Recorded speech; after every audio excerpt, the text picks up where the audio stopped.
George was a young man full of dreams and determination, having graduated with honors from the University of Abuja. He had hoped his stellar academic performance would land him a well-paying job, but life seemed to have other plans. Despite countless job applications and interviews, doors remained closed, leaving him frustrated and disheartened. Eventually, George realized he needed to find a way to survive, so he took a job with a rideshare company to make ends meet. At first, he thought this was a temporary fix, a way to keep going until he could find something better. But as the months passed, George found a strange sense of comfort in the routine of driving. The job allowed him to meet new people daily, each with a story, each teaching him something. Before he knew it, days turned into years, and George was still behind the wheel, working tirelessly to provide for himself. One day he picked up a passenger named Angela. She was kind, warm, and had a smile that made George forget his troubles, even if only for a moment. They struck up a conversation that flowed effortlessly, and by the end of the ride, George knew he had to see her again. Over time, their bond grew, and soon they were inseparable. Angela believed in George, even when he doubted himself, and her unwavering support became his anchor. Not long after, they married in a modest ceremony and built a humble life together. They were soon blessed with 2 children, a boy and a girl, who became the joy of George's life. Angela chose to be a full-time housewife, pouring her heart into raising their kids and creating a warm, loving home. But with only George's income to sustain them, their finances were stretched thin, and George felt the weight of his responsibility more than ever. Driven by love for his family, George worked tirelessly, sacrificing weekends, holidays, and sometimes even sleep. Every penny mattered, and he gave everything to ensure his family never lacked basic needs. There were moments of exhaustion when he would glance at his reflection in the rearview mirror, wondering if he would ever escape this cycle. But thoughts of Angela and the kids motivated him, reminding him that he was doing it all for them. Years passed, and while they didn't live lavishly, George and Angela's home was filled with love and laughter. His children were growing up to be kind, compassionate, and grateful, values he and Angela instilled in them. The year had ended, and it was Christmas season. Even though George wanted badly to spend time with his wife and kids, he knew the festive season was a cash cow in his industry. After breakfast, as the children excitedly spoke about their Christmas wishes and Angela prepared their holiday meal, George felt the familiar tug of guilt. He had promised to take the day off, to be there for his family, but the mounting bills that had been sitting on the kitchen table, along with the rent, electricity, and school fees, weighed heavily on him. The money he earned that day would greatly help them offset some of those expenses, allowing them to start the new year with less financial pressure. His kids, sensing his inner conflict, pleaded with him. "Daddy, please stay with us," his son Daniel said, tears welling up in his eyes. "We need you here." "Daddy, don't go." His daughter Lily added, her voice quivering, "We want to spend Christmas with you." Angela too shared a quiet, understanding look with him. She didn't say anything, but her gaze spoke volumes. She had always supported his work ethic, knowing that George's drive to provide for them was out of love. But she knew how much he needed this time with the family. However, the weight of their financial situation was undeniable. With a heavy heart, George stood up from the table, kissed his wife and kids on the forehead, and pulled on his jacket. "I'll be back soon," he promised softly, though he couldn't guarantee how soon. "This is just for today. We'll make up for it when I get back." He could see the disappointment in their eyes, and it hurt him more than he had anticipated. But as he walked out the door, he reminded himself of the bigger picture. Their long-term well-being depended on his sacrifices now. As soon as he started his car and turned on the rideshare driver app, a request came in, and George's phone buzzed almost instantly. He sighed, looking at the address. It was going to be a long day. He drove through the busy streets, his mind drifting between the love he had for his family and the financial burden that often shadowed his every move. The city was alive with holiday cheer, decorations twinkling everywhere, but inside his car it was just him, the road, and his thoughts.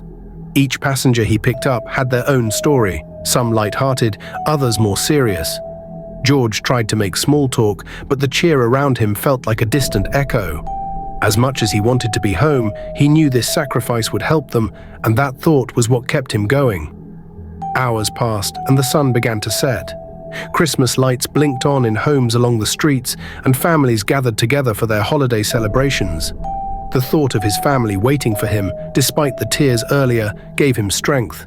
He wasn't sure how much longer he could continue working this way, but for now, he would do it. For them. After a hard day's work, George counted the cash he had earned and felt a surge of relief and joy. He had made far more than he'd expected. People had been generous with their tips, appreciating his polite manner and engaging conversations. With this unexpected windfall, George decided to surprise his family with a few gifts. He stopped by a nearby store, picking out a beautiful scarf for Angela, a small remote-controlled car for Daniel, and a doll for Lily. As he was about to leave, his phone buzzed with another ride request. At first, he thought of ignoring it. He was exhausted and ready to head home. But when he glanced at the details, he noticed that the destination was on his route back. Figuring it wouldn't hurt to accept one last ride, George decided to take it. One more, and then home, he thought. When he arrived at the pickup location, a well-dressed woman stepped forward, holding a neatly wrapped package. Instead of getting into the car, she handed him the package and said, "Please deliver this package to the address listed on your app." She slipped a generous tip into his hand, smiling warmly. Surprised but appreciative, George accepted the task. Curious about the unusual request, George asked, "Is there anything specific I should know about delivering this?" The woman's eyes sparkled, and she replied mysteriously, "Just be careful with it. It's precious cargo." George nodded, reassured her it would be safe, and started the journey to the address. As he drove, he wondered about the contents of the package. There was something peculiar about the situation, but he brushed it off, focusing instead on the thought of reuniting with his family. When he reached the address, George parked in front of a modest house tucked in a quiet neighborhood not far from where he lived. He was excited that he would quickly drop off the package and soon be on his way home to spend some time with his family before midnight. But as George called the number on the package to come get their delivery, something unexpected happened. The man remotely opened a giant iron gate, revealing a massive, ornate mansion that took George's breath away. He had never seen a home so grand, with towering columns, elegant windows, and beautifully manicured gardens surrounding it. The mansion looked out of place in the quiet neighborhood, standing as a testament to wealth and opulence. George felt a flicker of awe, wondering what kind of people lived there. As George drove through the long, winding driveway, the front door swung open. A large man dressed in a Santa costume came out to greet him. His belly shook as he walked, and his deep voice boomed in the night air. "Merry Christmas, driver," the man said with a grin. "I'm Santa, at your service." George smiled and handed over the package, noticing the man's jolly demeanor and friendly smile. "Merry Christmas," George replied. "Here's your delivery." The man, still smiling, shook George's hand. "Thank you for bringing this all the way here. You're a lifesaver." He then pressed a generous tip into George's hand, much more than he had expected for a simple delivery. But before George could turn to leave, the man waved him over. "Wait, don't go yet. It's Christmas after all. Why don't you come inside for a quick bite? And I've got some gifts for your wife and kids too." George hesitated for a moment, but the warmth in the man's voice, coupled with the festive atmosphere, made him feel comfortable. The house was stunning, and the man seemed so friendly. "Just a quick bite," George thought. "I haven't had time to celebrate with my family, but they'll understand." The man gestured for George to follow him inside, and George complied, curious but still not suspicious. As he entered the mansion, he was immediately struck by the luxurious interior. Marble floors, grand chandeliers, and elegant furniture that spoke of wealth and refinement. Everything seemed perfect, almost too perfect. The man led George into a large dining room where a beautiful Christmas feast was laid out. Roast meats, mashed potatoes, cranberry sauce, and all sorts of desserts. The smell was intoxicating. "Come on, sit down," the man said, motioning to a seat at the table. "You've worked hard today. Let me treat you." George, feeling a little out of place but too polite to decline, sat down at the table. The man poured him a glass of wine and continued talking with such ease and charm that George felt at ease. They spoke about their families, about George's work, and the man told stories of his own family traditions. For a moment, it felt like George had been swept into a Christmas miracle. The warmth, the hospitality, and the kindness were unlike anything he had ever experienced. He felt grateful, almost blessed, to be treated so well by a complete stranger. But as he continued eating, a strange sensation crept over him. His head began to feel heavier, his vision blurred, and his limbs started to feel unnaturally weak. At first, he dismissed it as exhaustion from his long day of work, but soon the feeling intensified. It dawned on George something wasn't right. His stomach churned and he tried to stand up, but his legs refused to support him. He staggered, barely able to keep himself upright, before falling to the floor. Panic surged through him as he tried to gather his thoughts. His mind was clouded, but through the fog he managed to mutter weakly, "My wife. My kids. Please." His voice was barely a whisper, but it was enough for the man in the Santa suit to notice. The man's smile faded, and he immediately beckoned for someone to help. Within moments, 2 men appeared from a side door, their faces cold and stern. They swiftly moved to George's side, lifting him up despite his feeble attempts to resist. They dragged him down a long hallway, past opulent rooms and luxurious decor, until they reached a set of heavy double doors.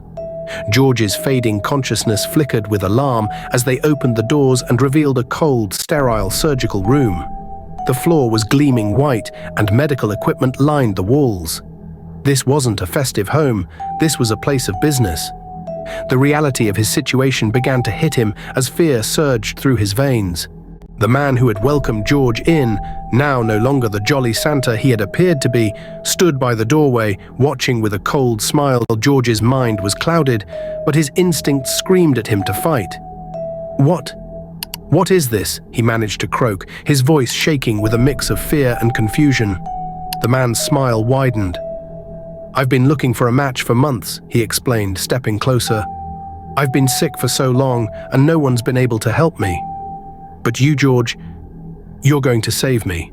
I'm going to take your liver." George's heart hammered in his chest. His body felt like it was shutting down, and the man's words were the final confirmation of his nightmare.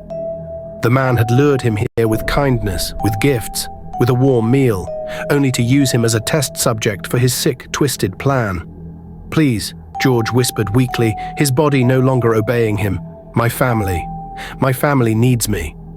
The man nodded solemnly as though he understood, but his expression was cold, detached.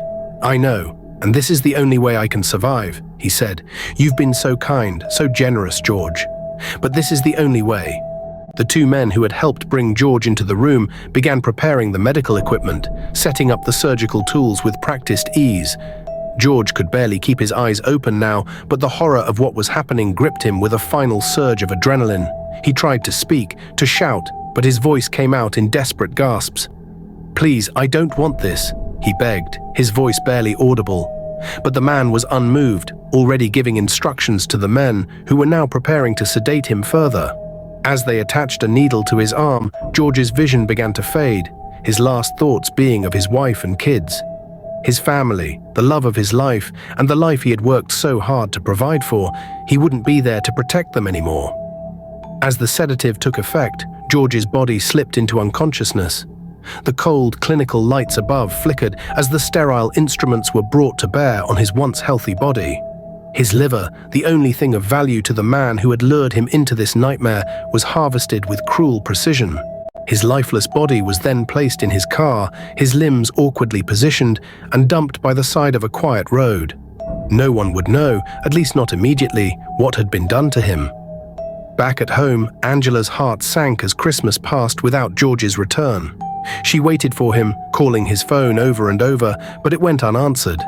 Each ring fueled her growing panic. She tried to remain hopeful, telling herself that George was just caught in traffic, or maybe his phone had died. But as the hours passed into morning, her fear began to consume her. She had no choice but to report George missing. The weight of her worry had become too much to bear.